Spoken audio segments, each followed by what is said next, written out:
अस्सलामुअलैकुम नाज़रीन, मेरा नाम साजिद है।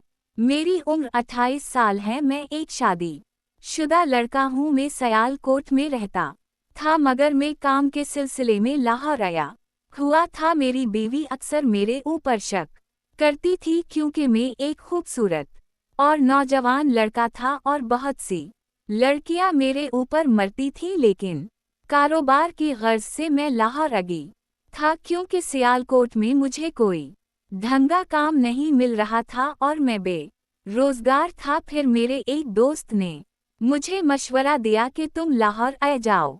मैं लाहौर जॉब पर गया तो मुझे दीवारों पर पेंट करने की जॉब मिली थी। मैं लोगों के घरों में दीवारें पेंट करने जाता था और वहां से मुझे अच्छी इनकम हो जाती थी, जिससे मेरे घर के हालात दिन बदन अच्छे हो रहे थे। मेरी बीवी भी अब मुझसे खुश थी। मैं हर माह अपने घर 50,000 रुपए भेजता था। एक दिन में एक घर में दीवारें पेंट करने गया तो इस घर में सिर्फ एक औरत और इसके 2 बच्चे ही थे। इस औरत की उम्र तकरीबन 35 साल थी और उसके शौहर बाहर के मुल्क होते थे। इस औरत ने गार्ड भी रखे हुए थे और वहाँ कोठी नुमा जगह थी। इस औरत का नाम रहीला था। मैं इसे मैडम रहीला कहकर बुलाने लगा। मैं सारा दिन मैडम के घर काम करता रहा। तकरीबन रात के 9 बजे मेरा काम खत्म हुआ तो तेज बारिश आने लगी और मुझे घर जाने में दुश्वारी थी। मैं लाहौर में ही एक हॉस्टल में रहता था। जब बारिश तेज होने लगी तो मैडम कहने लगी, साजिद मियाँ आज यहाँ पर ही रुक जाओ क्योंकि बारिश बहुत तेज है और तुम घर नहीं जा सकोगे। मौसम बहुत खराब था और आंधी भी अलिफ रही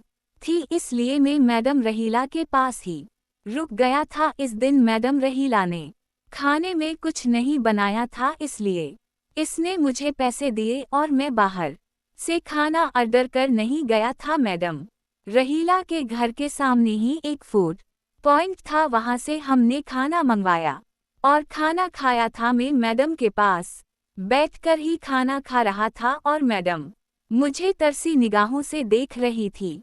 मैडम के इस निगाह से मुझे अंदाजा हुआ था कि मैडम के शौहर बाहर रहते हैं और मैडम काफी भूखी हैं और मैं उनके साथ मिलकर उनकी भूख मिटा सकता हूँ।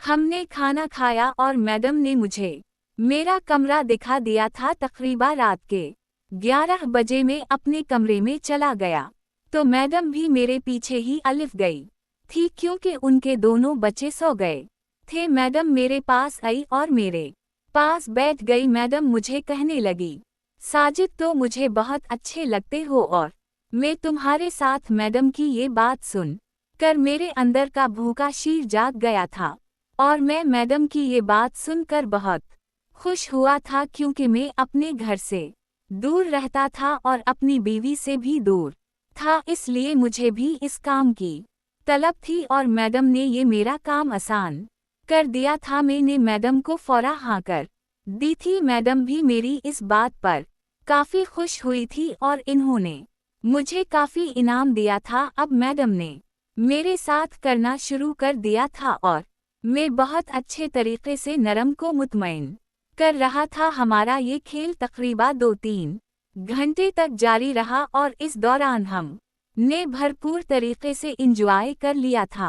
अब मैडम तो जैसे मेरी दीवानी हो गई थी। मैडम अब हर हफ्ते मुझे अपने घर बल्ला दी और घर बल्ला कर मेरे लिए अच्छे अच्छे खाने बनाती और खाना खाकर मैडम अपना काम करवाती, मुझे काफ़ी सारे पैसे देती और घर भेज देती थी। मैडम ने कहा कि तुम मेरे से शादी कर लो और मैं अपने शौहर से खुफिया शादी करती हूँ। मैंने मैडम को मना कर दिया था क्योंकि मेरी बीवी बहुत सख्ती और वो मेरे मामू की बेटी ही थी, इसलिए मैं इससे कोई धोखा नहीं करना चाहता था। मछलियाँ मैंने मैडम को जवाब दे दिया था, लेकिन मैडम ने मुझे कहा था कि तुम रोज़ाना मेरे से मिलने आओगे और मेरी तलब पूरी किया करोगे। मैंने भी हामी भर ली थी और मैं अब 6-7 दिन बाद मैडम के पास जाता था और इसकी और अपनी भूख मिटाता था।